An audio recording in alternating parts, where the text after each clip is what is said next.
What's up, everybody? Hey, Tom Laird here, host of the Advice from a Call Center Geek podcast and founder of Expivia.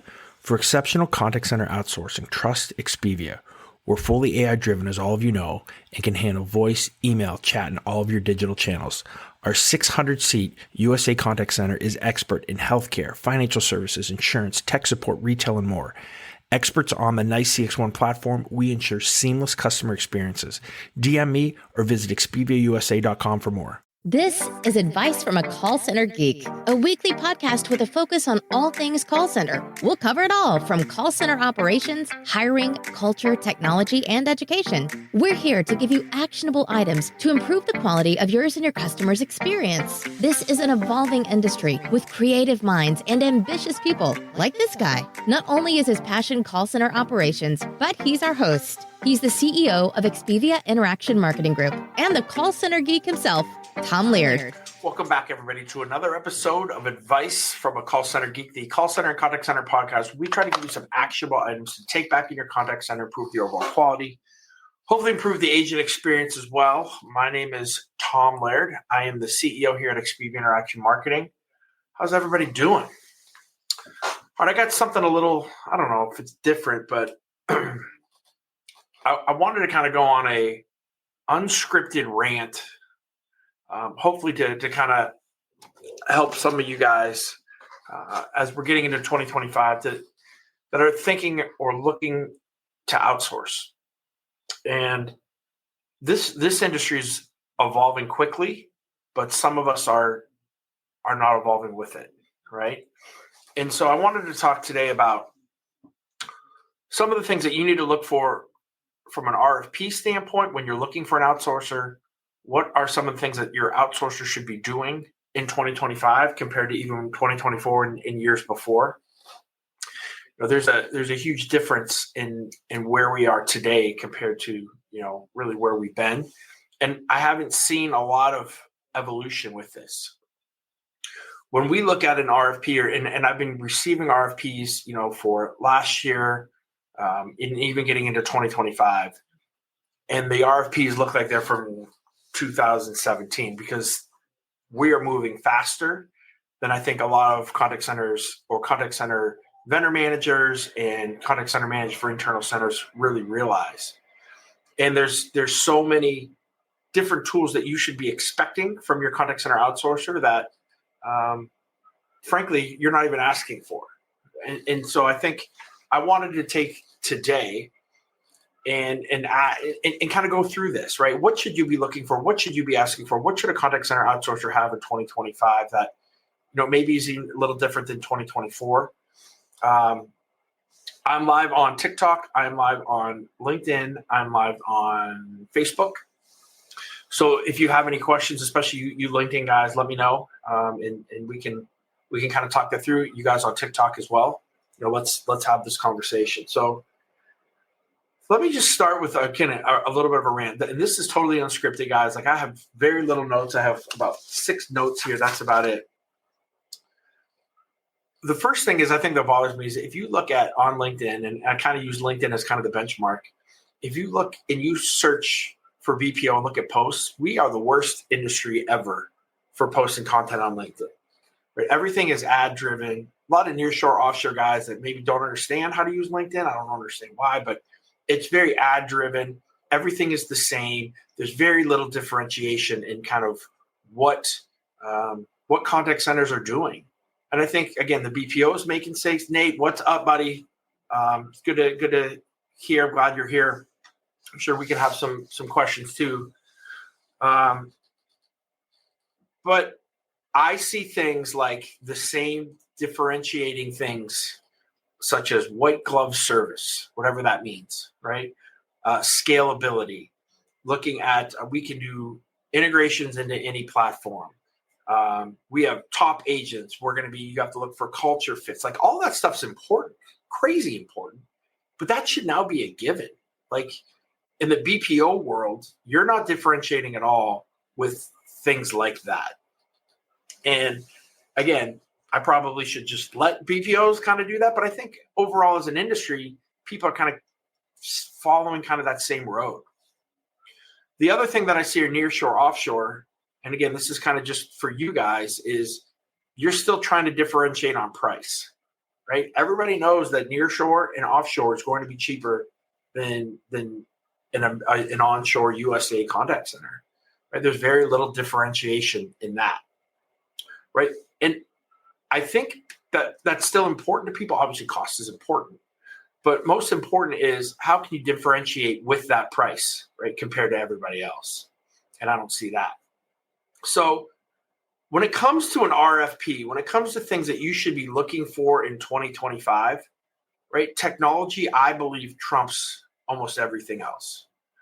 If you are talking to a high-end, high-tier contact center that's not just some fly-by-night, but has been around for a little bit, they're going to have all those things that you normally expect from having top agents to white glove service to having the ability to scale, all of these kind of old differentiators that aren't there anymore. So what you should be looking for, in my opinion, is a technology partner that is really good at contact center outsourcing. And we've kind of flipped that model on its head, where before it was, we want a really good contact center outsourcer with really good agents that, has pretty good technology. But now I think it's totally opposite, right? Everybody has, I won't say everybody, but again, most of the high-end BPOs, they have the really good agent. They have their policies, their procedures. They have everything in order. So how do you differentiate now, right? I think you have to look at the technology piece and say, okay, if I'm going to pay X amount, what am I getting for that X compared to the other contact centers? And I guarantee if you're trying to sell on white glove service, right, then that you're going to be falling pretty far behind. And also, if you're looking for a contact center, you're not asking the right questions, if those are kind of still the things that you're kind of looking for. So what I would say is look for that technology partner first that is really good at the contact center outsourcing piece. But, every RFP should have, does your contact center have the ability, and maybe you don't want it, but do they have the ability to have agent assist? Do they have the ability to have advanced analytics, right? So that I can dig deeper into all of my types of calls. Is there a roadmap that you can help me to get to AI? AI is a huge question. And I think we've been asking all the wrong questions. If you're a vendor manager, are asking the wrong questions when it comes to AI, right? Everybody's jumping the gun and they're saying, hey, can you get me, I want to have virtual agents and I want to cut down my head count by 50%. And all of these things I'm seeing kind of an RFP, right? That's the AI piece. It's not really digging deep into specific tools, but it's, hey, can you cut my head count down?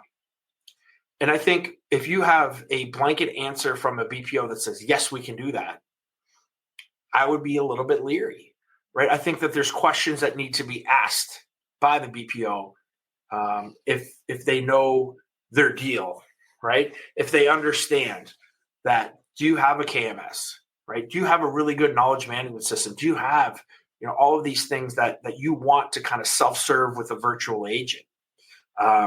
Do you have integrations that are pre-built? Do you need help with your integrations, right? Those are that's the starting point, right? So, that RFP shouldn't say, hey, can you cut my headcount by 50%? That headcount, that question should be, hey, can you help us roadmap our AI strategy? And the BPOs that are taking this AI thing seriously, they're going to say, yes, we can do that. Let's start with building out your KMS. We have some tools for this. Here's some best practices for that. Let's look at building out all of your integrations, right? Integrations from, database servers to your KMS, to your CMS, right? All of these things that have to be, the infrastructure needs to be there. And a lot of vendor managers aren't understanding that there's a process that has to happen with that. And the contact centers that can help you with that are going to be much more valuable than those that just say, yeah, hey, give us an FAQ and we'll create you, virtual bots. I see that happening, right? That's kind of the AI piece in the RFPs, right? We're not digging deep. We're not talking about things like agent assist. We're not talking about things like auto QA. How important or how strategic would your RFP be if you say, hey, listen, these are the must-haves, the white glove service, the top agents, scalability. We know we need a culture fit, but we also need to know, what are you doing with Agent Assist? What are you doing with Auto QA? Can you help us plan our roadmap? Because we do want to get a 25% reduction in headcount. Can you tell us what kind of our calls, what calls when they come in can be self-serve? And how do we build that progression out to get them out of the agent's hands and into a kind of a more of an AI self-service model? That's the kind of I think the biggest thing. I love still hearing, right? Another selling point that I hear still that we were using in like 2015 is, let us outsource take care of your customers so you can handle your core business. And I don't think, again, that stuff is good enough anymore. Getting into 2025, the BPOs, we've had a year, if not longer, right, to really think through a strategy to get to an AI vertical, or at least to be able to talk through how we want to do AI with a specific customer. And again, I don't want to use this as a selling tool, but like at Expivia, like these are the questions that we're going to ask of you. This is what we have built over the last year of how do you roadmap a customer. I've done a bunch of talks on it at Nice CX1 at Interactions. I've been on a couple road shows with it, talking about really what did 2024 mean, right? And there didn't need to be this rush to AI, but what there needed to be was a rush to think about AI and to think about how we actually implement some of these tactics. And now we have tools, right? Especially at the agent level that are quote unquote mature. Again, Agent Assist is an unbelievable tool. Now, it's not for everybody. It shouldn't be sold to everybody. But if you have, kind of a long and winding customer service road where there's maybe cross sells and upsells, or you're a toy company with a ton of different SKUs, right? And somebody calls in about one random part that that the wheel broke. What do you do with that? Right? Agent Assist can kind of dig through all of that and start to give your agents what they need, right? So it's an unbelievable force when it comes to that. Your average handle time goes down, your CSAT and your NPS go down or go up, right? That tool is amazing. Looking at auto summarization. Again, every BPO should be able to auto summarize calls for a customer. But having said that, I think that there's a bigger use case for that for, customers that maybe have longer calls, that need longer memos, right? And we have agents that are then typing in, those memos. Maybe they're using some type of like code, right, to kind of get some things through. But, those memos are never perfect. They're never great. But if you're taking, 30, 40, 50 seconds over a minute in after call work, auto summarization is a no-brainer, right? So again, you're looking at cost savings. You're looking at BPOs handling more calls, right? Right there from an auto summarization, right there from a agent assist, right? You're going to be able to cut down handle time, improve your CSAT, improve your NPS. The other thing that I think is absolutely vital that gets understated a lot is advanced analytics, right? To be able to look at what customers are saying, what type of marketing data can we glean from that, right? Your BPO should be way more than just a service center that does self-service and answers calls and takes care of customers. It should also be a part of your marketing arm, right? We should be able to give you, right, really, really deep insights into customer behaviors, into, what are they saying? Are they bringing up your competitors on calls? Are they using phrases like too expensive? Why are customers canceling? Like all of these questions, the 2025 BPO should be able to answer for any customer, right? It's kind of like if you're going to go to dinner, right? Now, granted, maybe you're a really good cook at home and you don't need to go to dinner because you can cook at home. That's fine. Some internal centers are great and they're happy. But a lot of times you're not a great cook. So when you go to dinner, right, you don't want to just match kind of what you can eat at home. You want an unbelievably great experience. You want all the tools that maybe your internal center can't afford.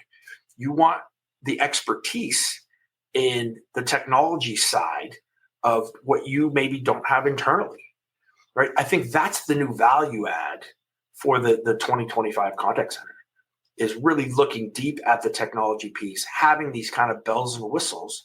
And we should have always had these bells and whistles, but now it's getting really cool, right? With AI, to be able to have a lot of these different aspects of answering questions about customers, doing things from an analytics standpoint, doing things from a self-service standpoint, and increasing agent productivity with AI tools as well.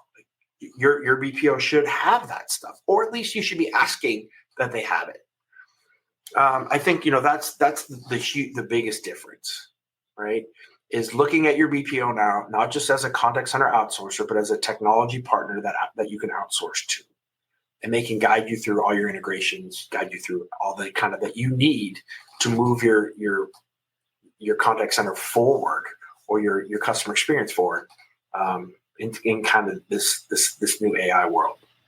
So again, not a long contact center podcast here today. And again, that's kind of my rant for 2025. We're going to do some posts on this.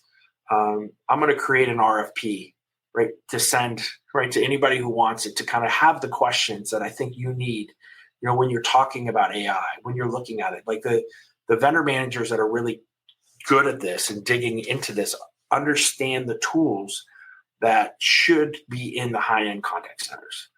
And there's a huge difference now between, I think, what a BPO should have today compared to what they had 2 years ago, compared to what most internal contact centers have as well. There's so much technology that is available.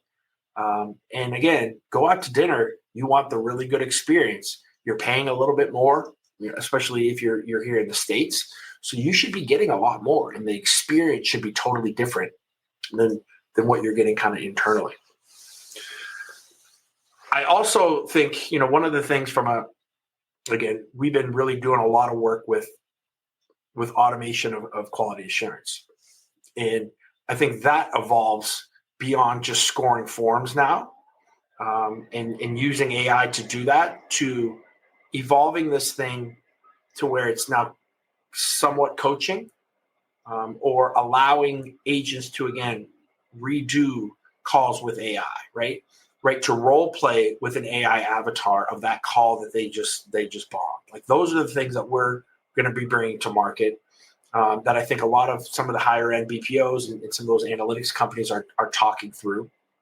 I think that there's a lot of really cool technology there.